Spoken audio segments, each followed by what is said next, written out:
Nossos olhos ganharão nova luz com a tua presença, Jesus.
Muito bem, bravo!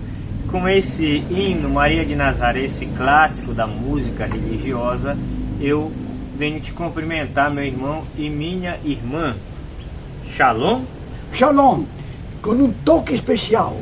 Shalom significa vida plena, sempre falamos isso. Mas vida plena, em termos de Maria, é graça. A graça é a vida plena, cheia de graça. Quem está cheio de graça, a graça de Deus. Quem está cheio de graça tem a vida plena. Shalom.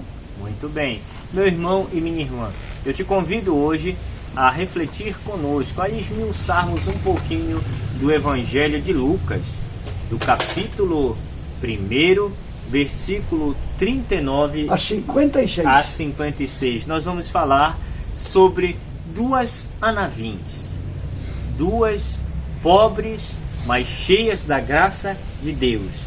Duas pobres, mas duas fiéis a Deus. Duas pobres excluídas, por ser mulher, pobres é lá do norte. E do norte.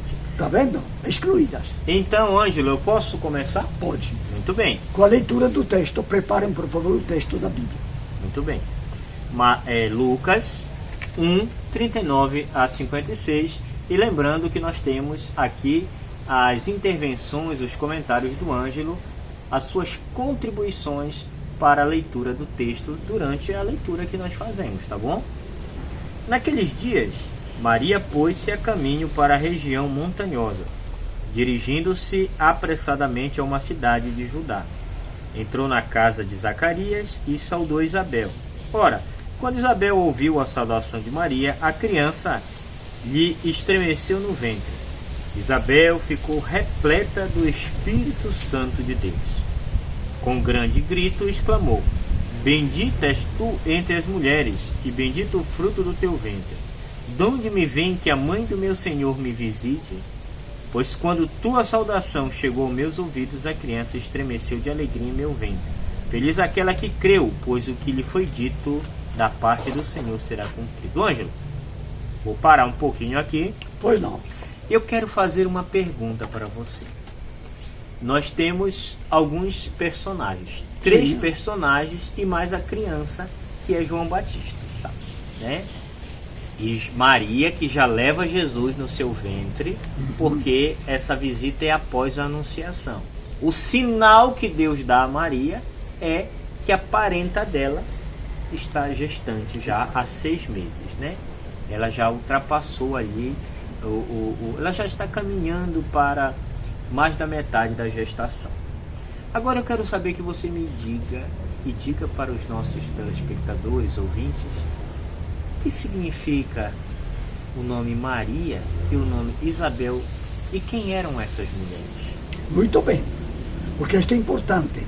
Numa leitura do Evangelho, nós podemos correr o perigo de transformar o Evangelho normalmente em uma narração, num conto de catequese. Mas nós temos que encontrar o mistério de Deus. E a catequese não pode usar o Evangelho ou a Bíblia como contínuos. E ainda menos Quando nós transformamos o mistério de Deus ao Natal num presépio, é bom.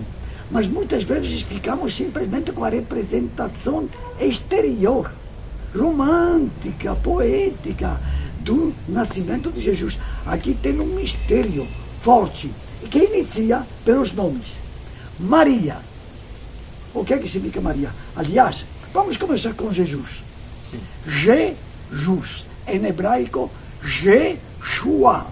Je, que é aquela pronúncia que não é bem Je, porque os antigos hebreus não tinham uma distinção silábica ou distinção fonética das vogais. Eram vogais beduínas, meio grossos. Então, entre Je, Jo e Já, muitas vezes nós temos que perceber que não tinha esta distinção, repito, fonética. Je significa Javé, ou Jeová, que outros chamam, é Javé. É Deus, o Senhor. Eu sou o Senhor que aparece a Moisés. Eu sou o libertador. E depois, o que acontece? Shua. Shua significa em hebraico Salvador. Eu sou o Senhor Salvador. É por isso que chamamos de Jesus, com uma palavra latina, Salvador mesmo. E Maria? O que significa Maria? Vamos lá. Boa. Maria significa Maria. Está vendo que o Yah de Maria é outra abreviação de Javé, que significa Javé Deus. Eu sou. É o Senhor da vida. Eu sou a vida. E Maria, o que significa Mari em hebraico? Significa preferida, escolhida. Então, a segunda personagem do texto, Maria, é a escolhida por Deus para ser, veremos em seguida, a mãe dele. Aliás, acabamos de ler nos versículos anteriores que o anjo Gabriel anuncia a Maria que vai ser mãe. E Isabel,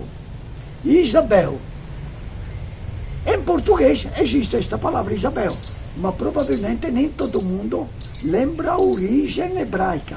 Ish, não é Ish, é Isha, Isha, porque em hebraico Ish é homem, e Isha, feminino, é mulher.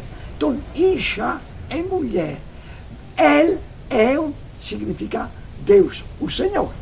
E o B é uma abreviação de uma sílaba, ou duas sílabas, de um verbo que significa a mulher de Deus, subentendido, consagrada a Deus, a mulher dedicada a Deus, a mulher toda de Deus. Então você percebe que as duas mulheres nos apresentam o mistério da nossa fé cristã. Elas, antes de serem batizadas, nem foram batizadas, são filhas de Deus, que nem a gente até nos nomes.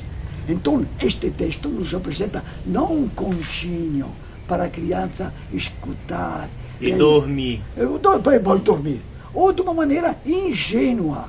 É o mistério de Deus, feito narração das primeiras comunidades perseguidas da Judeia, da Galileia, não? E da Síria, nas quais Lucas se inspirou para escrever os primeiros 2 capítulos do Evangelho dele. Capítulo 1 e capítulo 2 de Lucas. Muito bem. Agora eu queria saber também sobre João Batista. Porque Batista hoje é um sobrenome, né? Sim. Mas naquele tempo era um apelido. Olha bem, vamos ver primeiro com Jó. Jó, já vimos Jesus, Jesus, e já vimos Maria, Deus, já. Maria. Já, Jó. Esta variedade de vogais é sempre por aquele problema fônico, não? Fônico dos beduínos, que não tinham claras vogais como nós temos. E então o G, o Já e o Jó sempre indica o que nós encontramos no capítulo 3 do Êxodo, quando Moisés encontra a sarça ardendo e Deus se manifesta. Eu sou.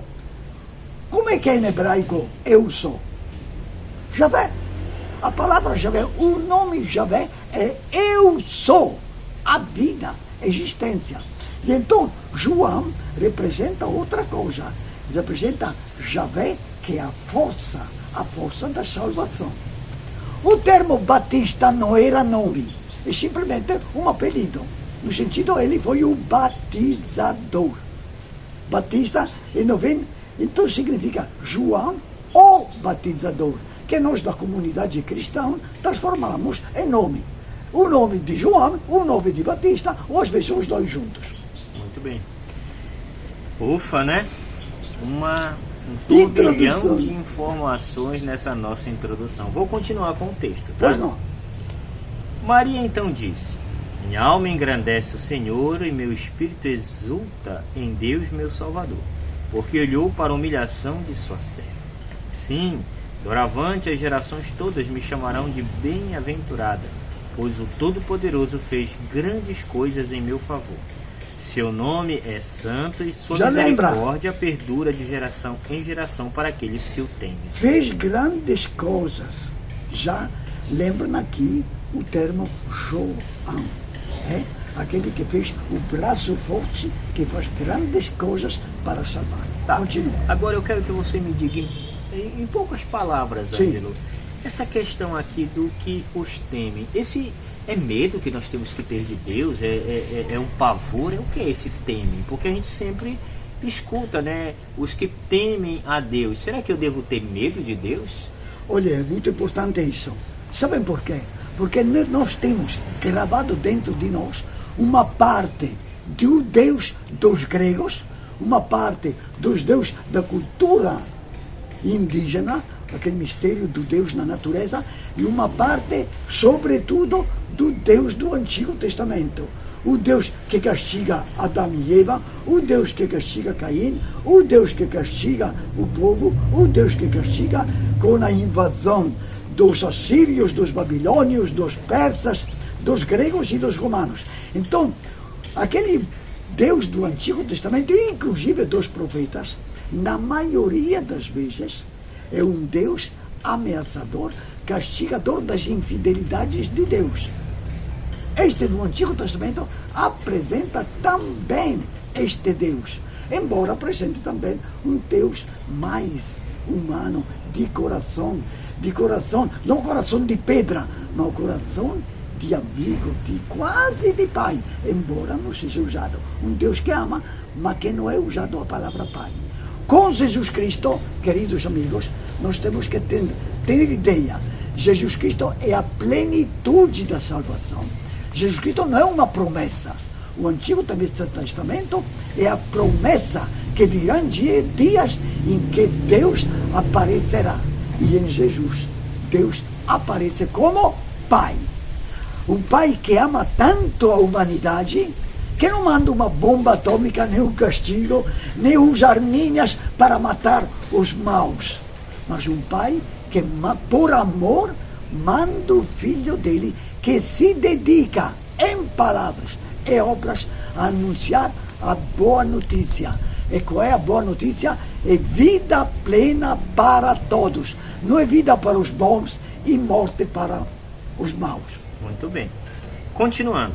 E então, e então este temor, não um temor de medo, mas um temor de profundo respeito, reverencial, como cada um de nós, diante do próprio pai ou do tio, sadio, bom ou doente, temos um respeito profundo, que não tem nada a ver com o medo e com o terror.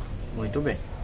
Agiu com a força de seu braço, dispersou os homens de coração orgulhoso, depois os poderosos de seus tronos e a humildes exaltou. O Deus do Antigo Testamento. Cumulou de bens a famintos e despediu ricos de mãos vazias. Socorreu Israel, seu servo, lembrando de sua misericórdia, conforme prometera a nossos pais em favor de Abraão e sua descendência para sempre. Maria permaneceu com Isabel mais ou menos 3 meses e depois voltou para casa. Ângelo, eu gostaria de fazer um comentário antes do seu comentário. Faça o comentário, eu já fiz o meu. A Mãe de Deus, a missão da Mãe de Deus não é uma simples visita. Exato. De cortesia. É uma visita para se envolver, para saber se está precisando de ajuda, porque aquela mulher já está mais do que na metade da gestação. 6º mês. Né? Então, a gestação de lá do tempo de Jesus é a mesma aqui, o mesmo tempo. Então começa a inchar o pé das mulheres, elas começam a ter algumas coisas mais peculiares. A barriga cresce. A barriga cresce, não pode fazer certos tipos de esforços, e naquele tempo não tinha maquinazinha de lavar roupa, que já vai centrifugando tudo, não tinha o fogãozinho aqui, que a gente aperta o botão. Nem e já supermercado liga, para pôr comida pronta. nem supermercado, enfim, não tinha nada dessas modernidades e comodidades de hoje. Então Maria vai para se envolver como alguém que permanece, né? Alguém que até pode ter assistido o nascimento do Batista. É uma né? visita de cuidar da Isabel. Então essa é a missão da Mãe de Deus. Qualquer outra pessoa que diga que faz missão com a Mãe de Deus, mas que não age como Maria, é conversa É uma furada. visita cordial. É. E olha bem, quando acontece, se nós observarmos o texto do Evangelho, o último versículo anterior à perícope da visita, é quando Maria diz, responde o anjo, eis aqui a escrava do Senhor, faça-se em mim segundo A vossa vontade. Maria, faça-se em mim segundo a vontade de Deus. E a vontade de Deus aparece imediatamente. Isabel está gestante no 6º mês. E ela, o que ela faz? Deus não manda Maria a Incarem. 100 quilômetros de distância, sem ônibus, sem jarumá, sem barco, não tinha asfalto, nem nada. Era só pedra, nem mato. Era só pedra de montanha, só havia deixado com o burrinho, não para visitar, mas para se comprometer com a prima dela, ajudar até o nascimento. Eu vejo, Ângelo, assim, fazendo até uma questão homilética, né?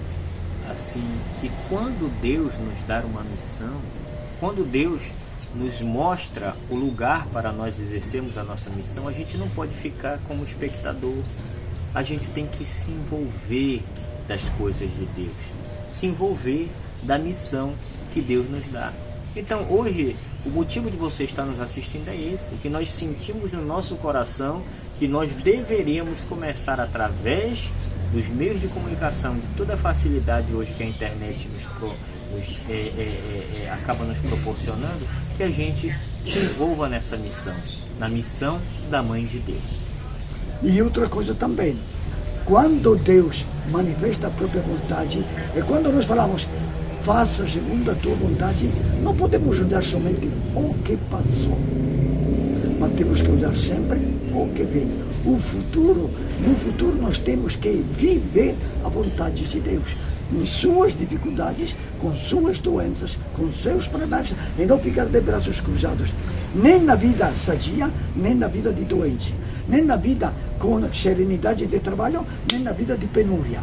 Fazer a vontade de Deus é luta. A própria palavra Israel, o que é Israel? Que foi o nome que Deus trocou a Jacó. Israel, Ish, que significa homem, El, que significa Deus, Esra é o homem que lutou com Deus. A vida não é simplesmente receber tudo de graça, é luta para construir o reino de Deus. Muito bem. Agora, Ângelo, eu queria que você me falasse um pouquinho, né, para a gente ir se encaminhando para o fim do nosso esmiuçar, do nosso estudo, né, vamos dizendo assim. Conversa né? bíblica. Essa conversa bíblica. Né? Eu queria que você me falasse sobre um pouco mais do texto. O texto do Cântico de Maria. Primeiro, este cântico era típico de Israel. Olhando a Bíblia, nós encontramos 150 salmos só no livro dos Salmos.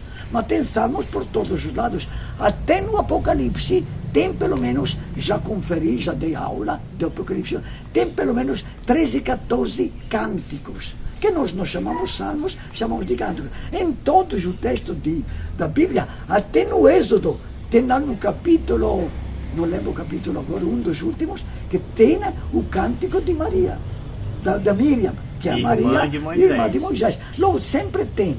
Então, o que acontece? O cântico de Maria, não é que Maria tenha cantado, improvisado, embora fizessem. Estes cânticos são cânticos de oração, de louvor, como o nosso povo às vezes faz. As nossas músicas, no fundo, são um tipo de cântico em que, lembrando situações de vida, de agradecimento, de louvor, de sofrimento, de arrependimento, nós expressamos de forma poética, sentimental, mas também de felicidade ou de tristeza, os nossos sentimentos a Deus, a nossa gratidão, o nosso pedido de perdão. Então, o Cântico de Maria é um cântico que Maria não inventou na hora, embora a espiritualidade de Maria e do homem antigo tivesse estas ideias. Mas era um pouco, provavelmente, as primeiras comunidades cristãs louvavam a Deus, lembrando o que Javé tinha feito no Antigo Testamento. E por isso que o texto de Maria é todo um lembrar o que Deus fez de pesado contra os orgulhosos, contra os poderosos, contra os ricos egoístas, contra os ricos que acumulam só para si e massacram os pobres, contra aquele que não tem compaixão, como o bom samaritano que teve compaixão. E Maria canta dizendo: Deus tem mão pesada para estes, mas Deus tem um coração aberto para os pobres, para os humildes e para os famintos e doentes. Em efeito, Lucas, capítulo 4, versículo 16, lá na sinagoga de Nazaré, o que faz? O Espírito do Senhor está sobre mim, me enviou para anunciar a boa nova aos pobres, dar comida aos famintos, dar vista aos cegos e libertar os cativos. Então, meu irmão e minha irmã, a palavra de Deus, através do cântico magnífico, o cântico de Maria, ela é bem clara. É um cântico magnífico. Deus resiste, detesta os soberbos, aqueles que usam o poder para destruir a vida, aqueles que usam o poder para humilhar os anavins, os pobres de Deus. Deus é bem claro. A conta chegará, porque Ele é fiel para cumprir a sua promessa, a sua palavra. Então, a melhor forma da gente viver, buscar viver a nossa vida, é nos encaminhando na opção preferencial pelos pobres, como fez Cristo Jesus. Boa celebração, bom culto, boa oportunidade de estar em comunidade e até na sua família, que é sua comunidade. Ficamos aqui com o canto.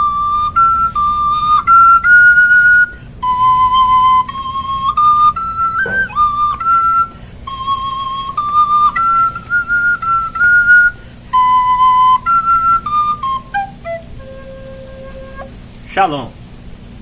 Shalom.